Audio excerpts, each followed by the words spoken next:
Video শুরুতেই আপনাদের সবাইকে বর্ধমানের মা সর্বমঙ্গলাকে দর্শন করাচ্ছি, আর এই হচ্ছে সেই দুর্লভ মুহূর্ত। এবার ভিডিওতে ফিরে আসি। ভিডিও শুরুটা অ্যাজ ইউজুয়াল যেমন তাড়াহুড়ো করে গিয়ে আমরা ট্রেন ধরি। আমি আমার জীবনে বড় হওয়ার পর থেকে কোনো দিনই একটু স্বস্তি মতো গিয়ে ট্রেন ধরতে পারিনি। লোকাল ট্রেন, দূরপাল্লার ট্রেনের কথা বলছি না। যতবারই যাই প্রচণ্ড তাড়াহুড়ো করে ঘেমে নিয়ে গিয়ে স্টেশনে পৌঁছায়। ট্রেনটা লেট করে, তাই ভাগ্য ভালো হিসাবে আমি ট্রেনটা পেয়ে যাই। গেছিলাম 26শে জুলাই রবিবার, তো সেদিনের অন্যথা নয়। 9:40 ট্রেন ছিল, ট্রেনও চলে এসছে। আর ট্রেনে ওঠার পরে ট্রেনটা ফাঁকা থাকায় কোণের একটা সুন্দর সিটও পেয়ে গেছি। এরপরে বসে বসে 40 মিনিট সময় কাটানোর পালা। যাচ্ছি আমি আর মা। প্ল্যানটা ছিল 4 জনাকার, আমি, মা, শাশুড়ি মা আর আমার দিদি। শেষমেশ যেমন ওই বন্ধুদের প্ল্যানে সব কিছু কেটে কুটে গিয়ে 2-1টা বন্ধুতে গিয়ে মেলে, ঠিক একইভাবে বাকিরা 2জন কেটে কুটে গিয়ে আমি আর মা, চিরাচরিত বন্ধু, সেই হিসাবেই যাচ্ছি। তুফানের পরে আমার যদি দ্বিতীয় বন্ধু কেউ থেকে থাকে, সেটা হচ্ছে আমার পাশের এই মহিলাটি।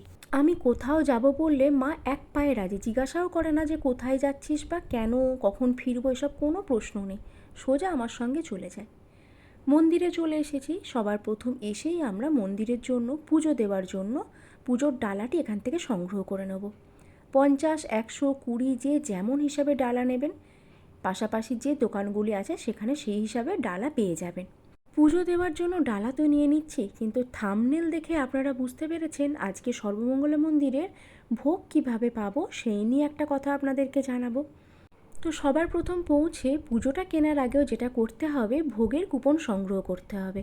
আর আমি যে এক্ষুনি নামটা দেখালাম সেটা মাথায় রাখবেন, ঘটনাটা পরে বলি। কুপনটাও আমি দেখিয়ে দিয়েছি। এবার আসি আসল কথায়। এই যে বিজ্ঞপ্তিটা, এটা একটু ভালো করে পড়ে নিন। এটা হচ্ছে অফিসের তরফের বিজ্ঞপ্তি, আর ফোন নাম্বারটা অফিসে। যে কোনো দিন এই ফোন নাম্বারে ফোন করে আপনারা জানতে পারবেন কবে কিভাবে ভোগ টোগ দেওয়া হচ্ছে বা কোন দিন কিভাবে বন্ধ আছে। আর এই হচ্ছে সর্বমঙ্গলা ট্রাস্ট বোর্ডের ভোগের নির্ধারিত মূল্য এবং নিয়মাবলী। মন্দিরে যাচ্ছি আমরা, আর এই জায়গাটা হচ্ছে ভোগ খাওয়ানোর জন্য নির্দিষ্ট জায়গা, সামনে আছে মন্দির।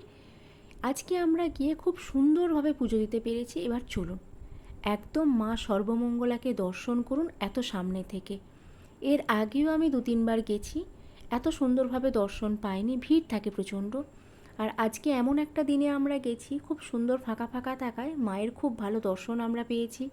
এবং ফটো বা ভিডিওতে কেউ আমায় কোনোভাবে বারণ করেনি, তাই এত সুন্দর ভিডিও বা ফটো আপনাদের সঙ্গে শেয়ার করতে পারছি। এরপর চতুর্দিকটা একটু দেখিয়ে দিই। যেহেতু বর্ষাকাল, এমনিতেই আমাদের চতুর্দিকে সবুজের সমারোহ, আর এখানে মন্দির প্রাঙ্গণে সবুজটা আরও সুন্দর লাগছে। পুজো দেওয়া, ভিডিও করা মোটামুটি কমপ্লিট। এবার ছবি তো 2-1টা তুলতে হবে, তাই এখানে দাঁড়িয়ে 2টো সেলফি এবং আরেকজনাকে রিকোয়েস্ট করে কিছু ছবিও তুলে নিয়েছি। এবার একটু আপনাদের সঙ্গে শেয়ার করি ভোগের ব্যাপারটা। এখানে ভোগের কুপন বিলি করা হয় সকাল 6:30 থেকে সকাল 10:30 পর্যন্ত। 10:30টার মধ্যে আপনি এলে পারে যে নির্দিষ্ট দিনে আসবেন সেদিনের কুপন পেয়ে যাবেন, না হলে আপনাকে পরের দিনের কুপন সংগ্রহ করতে হবে। কুপন মূল্য 50 টাকা যখন বসিয়ে খাওয়ানো হয়। যেহেতু মা সর্বমঙ্গলা দুর্গারই একটা রূপ, তাই মা সর্বমঙ্গলা মন্দিরের অপর দিকে বিপরীত দিকে একদম মুখোমুখি আছে বাবা মহাদেব। শ্রাবণ মাস, এখানে পুজো দিতে এসে বাবা মহাদেবেরও দর্শন হয়ে গেল খুব সুন্দরভাবে। সর্বমঙ্গলা মায়ের মন্দিরের একদম মুখোমুখি 3টে শিব মন্দির আছে, যেটা একদম মুখোমুখি। এই মহাদেবের নাম হচ্ছে মিত্রেশ্বর, যেটা হচ্ছে এই মন্দিরটা। এর ডান দিকে এবং বাঁ দিকে 2টো একই দেখতে মন্দির আছে, যাদের নাম ডান দিকেরটা যথাক্রমে কমলেশ্বর এবং বাম দিকেরটা রামেশ্বর। আপনাদের সঙ্গে ভিডিওর মাধ্যমে নামগুলোকেও তুলে ধরার চেষ্টা করছি। এছাড়া মন্দির প্রাঙ্গণে আরও 2টি শিব মন্দির আছে। মন্দিরে ঢোকার 2টো গেট আছে, যেটা দিয়ে আমরা প্রবেশ করলাম পুজো নিয়ে। সেটা ছাড়াও আরেকটি গেট আছে, সেই গেটটা দিয়ে প্রবেশ করলে একদম প্রথমেই পড়ে 2টো শিব মন্দির, তারপরে আসে মা সর্বমঙ্গলা মন্দির। এই হচ্ছে সেই শিব মন্দির, যার একটির নাম চন্দ্রেশ্বর এবং অপরটির নাম ইন্দ্রেশ্বর। এবার আবার একটুখানি ভোগের কুপনের তথ্যে চলে আসি।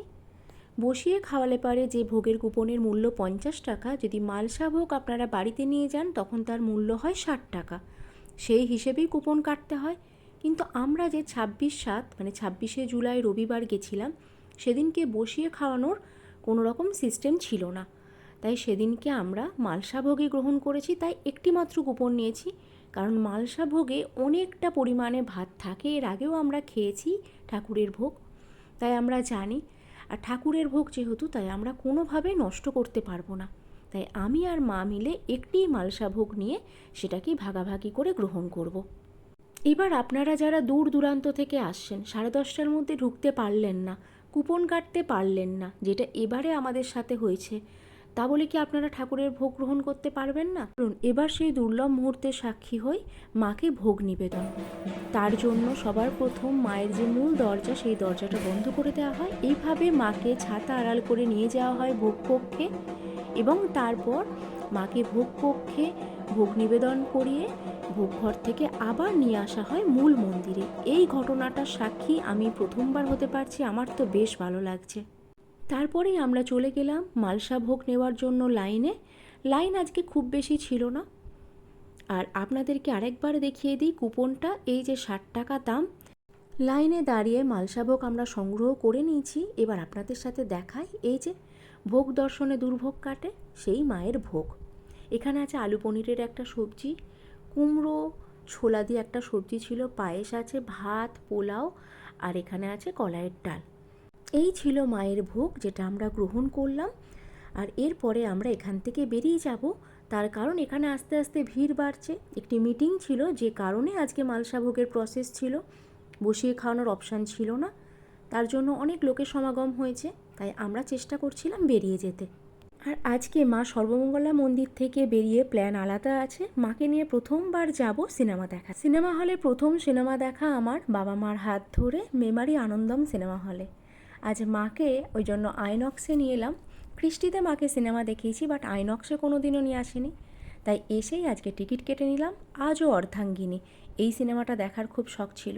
হ্যাঁ, যেটা বলছিলাম, দূর দূরান্ত থেকে যারা আসবেন, তারা যদি ভোগের কুপন না কাটতে পারেন, তাহলে কি করবেন? তাদের কাছে আরেকটা অপশান আছে।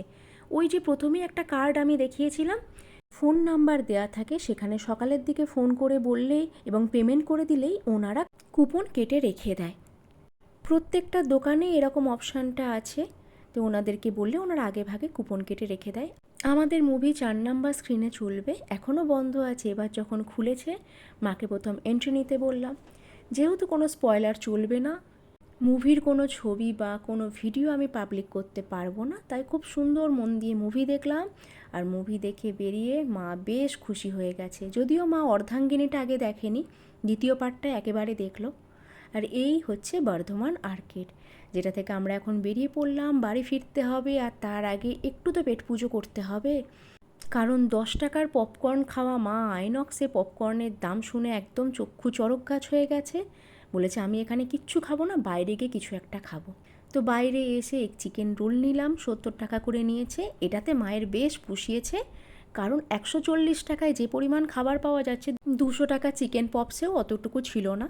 যাই হোক, খাবার শেষ করে আজ আমাদের ফেরার পালা। এসেছি সেই 9:40-এ, আর ফিরছি এই যে 5:40। আজকের মতো টাটা, দেখা হবে নেক্সট ব্লগে।